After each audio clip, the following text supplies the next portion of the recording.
And today we're going to talk a little bit about that, specifically this idea of cash flow and this valley that we're going to talk about, the valley of when you are cash flowing, you're growing your business, and what it looks like to go from 6 to 7 figures, and what happens when you really start to scale, and maybe some of the things that can kind of go wrong and how we avoid those. So Dave, thank you so much for being in the trenches with us today. Tom, it's great to be here. I appreciate the opportunity. Absolutely. So before we dig into this, and I love this topic because I think it's one I'm particularly interested in. I like the idea of growth and scale and all these things, but I also know there's a lot of stuff that comes along with that. So I'm excited to talk about that today. But before we get to that, give us a little background. How'd you get to this space? I mentioned that you were a private equity investor, former banker. What led you to what you're doing today? Well, it was a meandering path. The first third of my career was spent in the leveraged buyout and private equity world. And it really wasn't something that I wanted to spend the rest of my life doing. I got more and more interested in people who created stuff. So I started off working on very, very large companies and large deals, and got smaller and smaller and smaller as time progressed. So sort of the middle third of my career was spent with a lot of technology startups. And the last third has been working with small consumer products firms, or even people that have ideas for consumer products. Great. So now talk me through, now that you're working with, businesses in the 6 to 7 figure range, we mentioned offline a little bit about this idea that cash flow generally will, go down before it can go up when you start to kind of scale it. So walk me through that. How does this work conceptually? And then maybe we can kind of get into the nitty gritty of it. Sure. I think most people understand that when you start a business of almost any kind, you've got to spend some money up front before you're going to be generating revenue. And it's going to take some time before you reach your break-even point and are generating revenues and profits and increasing your cash. So there's this valley effect when you're getting going. We call it the valley of broken dreams. And because if you don't understand how deep and broad the valley is likely to be, it's very difficult to be prepared for. It's like going into the desert in Southern California with a bottle of water. You get about a third of the way in and you're in real trouble. So that's one aspect of the dynamics of cash flow that we spend a lot of time working people through is understanding on the front end how deep and broad that cash valley might be. And then furthermore, what really catches people unawares is the fact that in some business situations, the profitable growth that they've been pursuing, night and day for a year or more, comes around, and that can actually kill their business, ironically. So I guess, talk me through about why can this kill their business?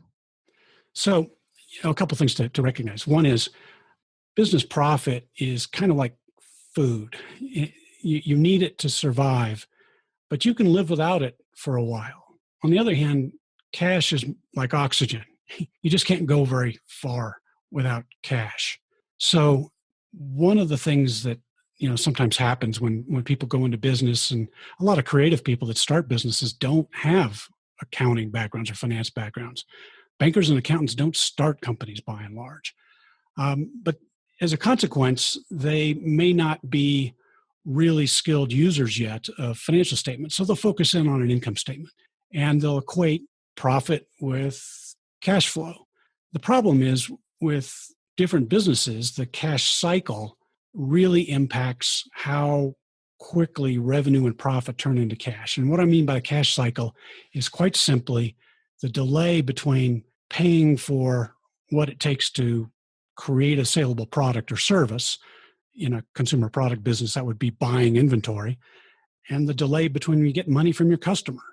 And the longer that delay, the more cash you have tied up in your business.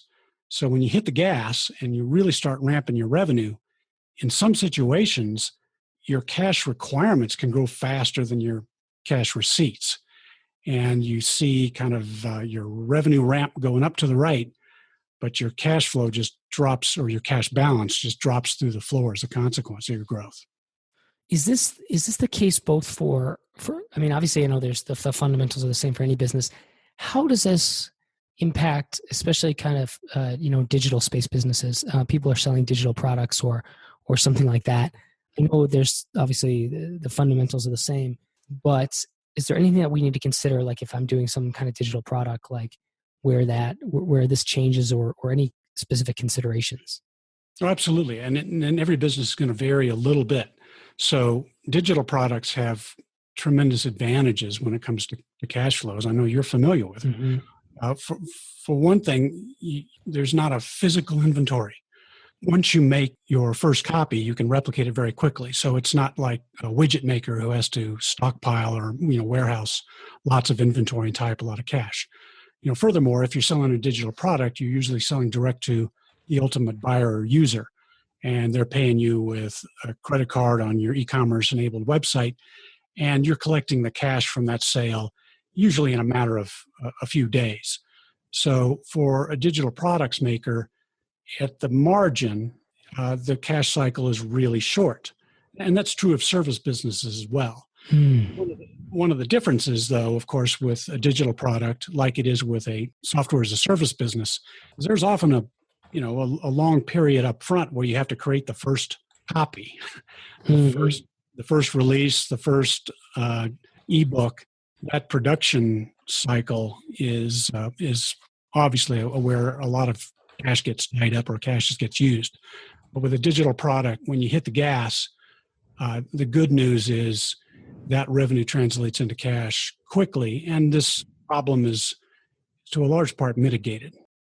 So now, does this have so a big part of this thing, kind of with any business, though, it has to do with I don't know if this is the correct word. So obviously, I don't have that background that you mentioned, the financial background and the stuff. So, but the idea of throughput and kind of moving, not only selling, but being able to deliver on the sale. So I come at it from a service-based perspective, but yeah, it's great to get sales, but then we actually have to deliver and move all that through, right? So how important is that, and how do we take that into account when it comes to our businesses?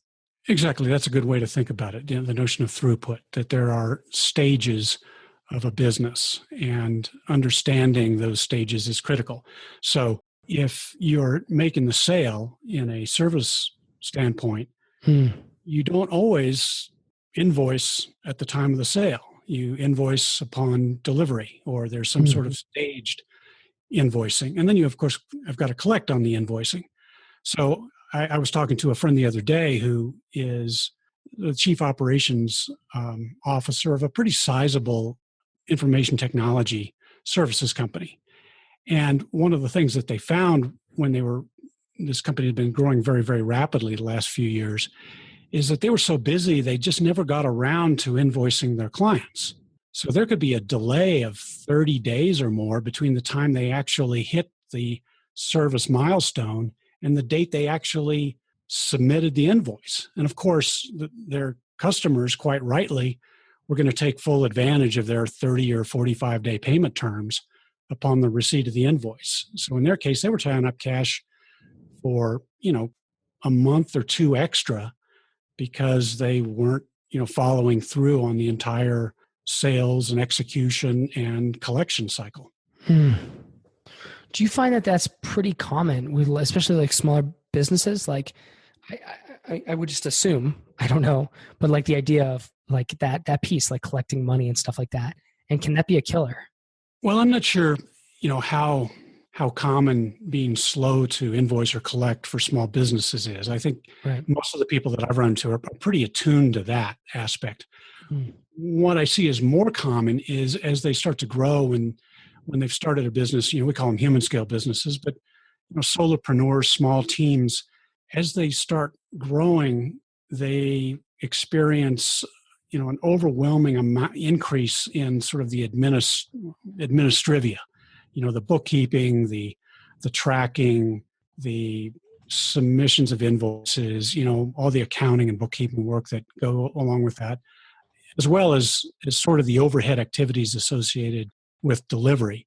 If they haven't created an infrastructure that allows them to grow, and they haven't taken as much use of automation and intelligent outsourcing as they can get overwhelmed by a lot of those bookkeeping and operational details. And it ends up having the same effect, is that there's only 24 hours in the day, and they don't want to work all of them in order to, actually enjoy their success. Okay, great. So now you had mentioned that like depending on the type of business you have, like profitable growth can kill it. We talked a little bit about that, but I'm curious, like in what scenarios, like how do I know if I'm going into something where I really can ramp up versus can't? Like, I guess, how do I avoid the idea of like, how do I avoid the situation where I do feel like I'm doing well in my business and then I ramp up and everything destroys or crumbles underneath me? Like, how do I mitigate that risk?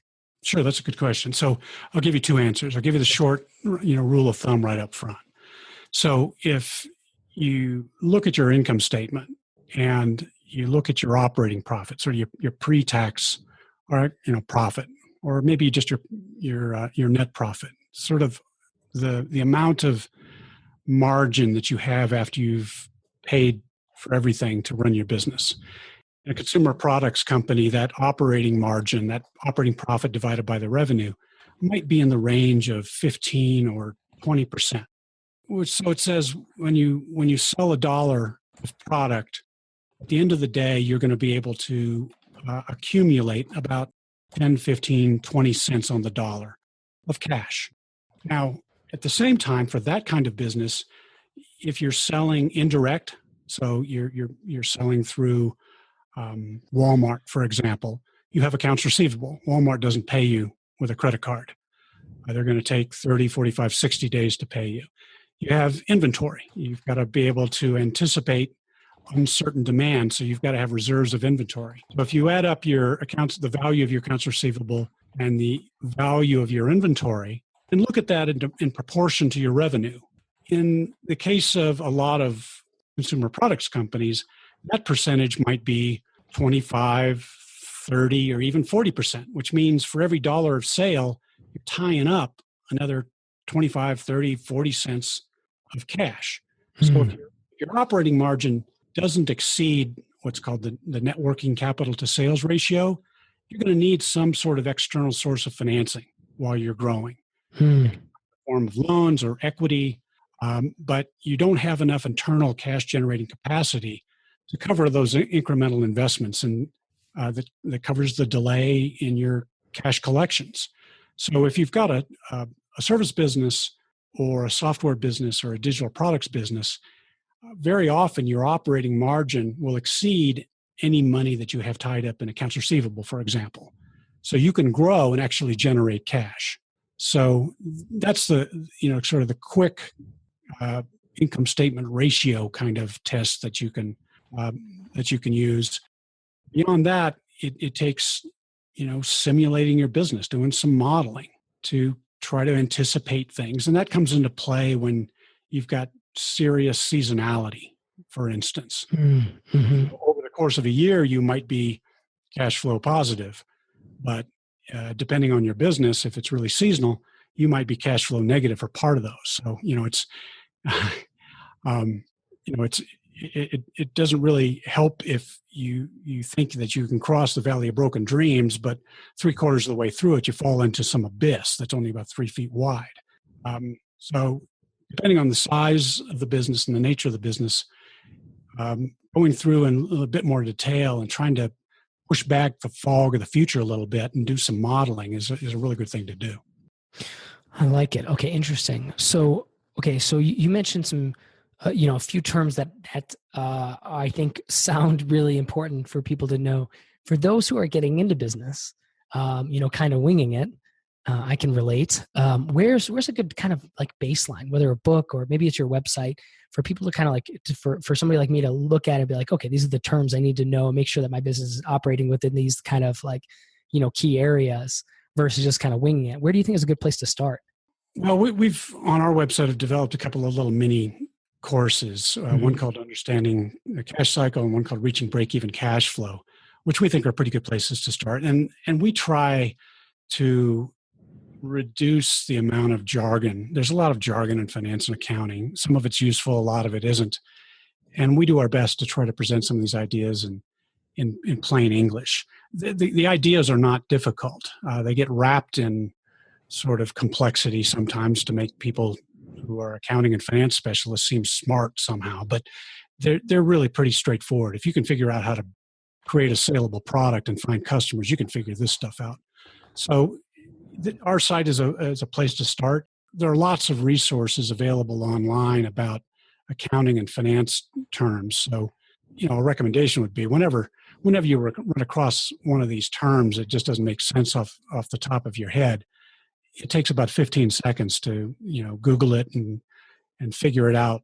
And I encourage people to do that. Don't be intimidated by the language and the jargon. It's really not that hard. Okay, great. So now, I think obviously there's a lot of importance when you're getting to that level to know the financials and underlying components of the business. How important is this at at a relatively smaller business level under 1 million per year to understand these things versus kind of just focusing on things like selling, marketing, et cetera.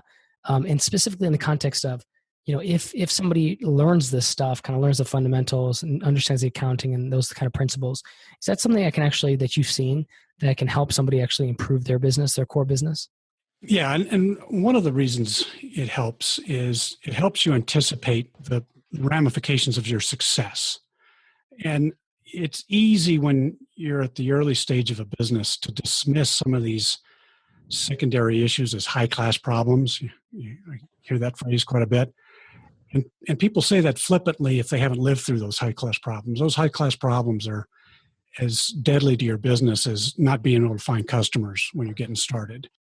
So, certainly initially, understanding what your product is and who your customer is and going out and selling something are the clear priorities.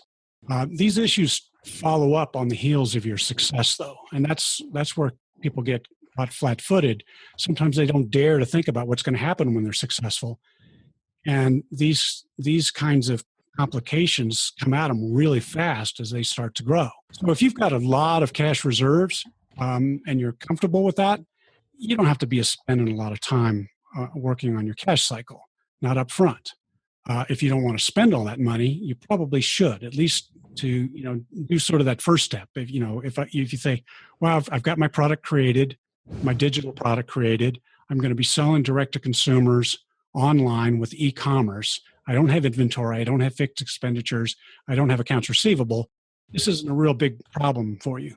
Mm-hmm. If you've got tangible products or anything that extends the delay between the time you have to put money into your business and the time you get it out, you should be having this in the back of your mind, especially as you start anticipating growth. It doesn't have to be massive growth, but relative growth is where this comes into focus. And the reason for doing that is so if you can expect a need for financing, it's better to know that way in advance. Not put yourself in the position of going, oh no, I need $30,000 and I need it now. Where am I going to get it?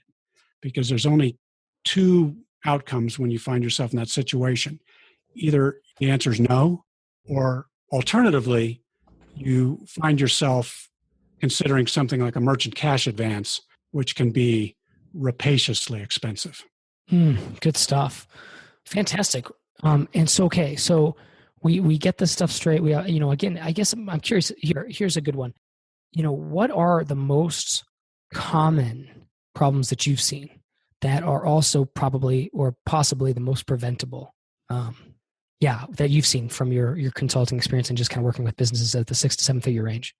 Well, by the time, when companies by definition sort of get to that range, they've cracked the nut on quite a few things. I mean, you've got to be doing a lot of things right and have good fortune to get to that level. I think people who've never lived through that or tried to get there grossly underestimate, how much has to go right to get to that level, especially when you've got a complex business when you're making product and you've got design and manufacturing and supply chain. Mm-hmm. It's never ever easy, as you know. I think where I see people get avoidably in trouble is when they haven't really thought through the interdependencies between their marketing channel strategy and their operations, including maybe their manufacturing, and their financial requirements. Those things are all intimately linked, and you really have to view them as a system.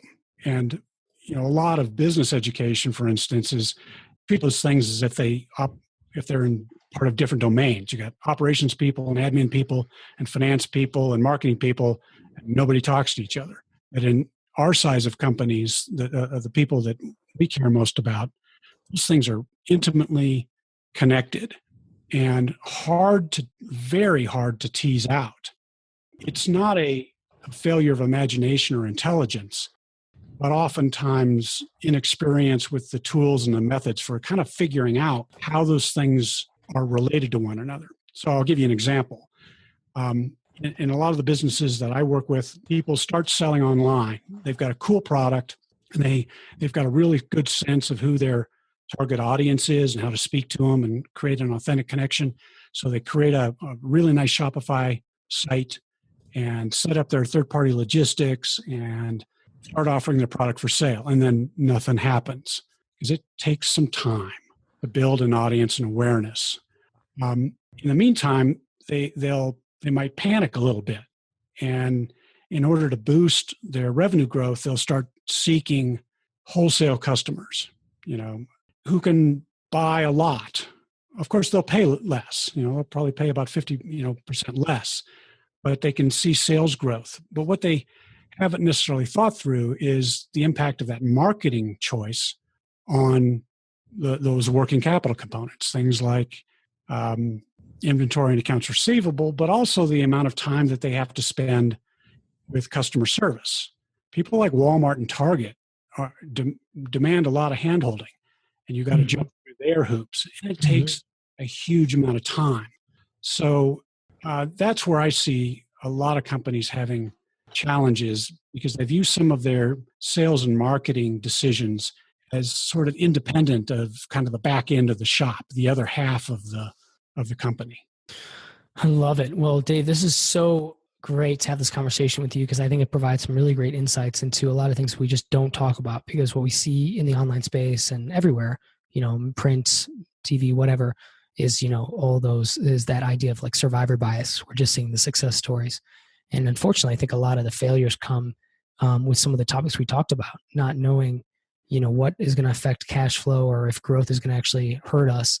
So it's fun to kind of spotlight this and talk through it, and also just very important that we did. So thank you for all that. What I'd love to do is give you the floor. Where can people reach out to you? Where they can find your work? Where can they hire you possibly? And the floor is yours.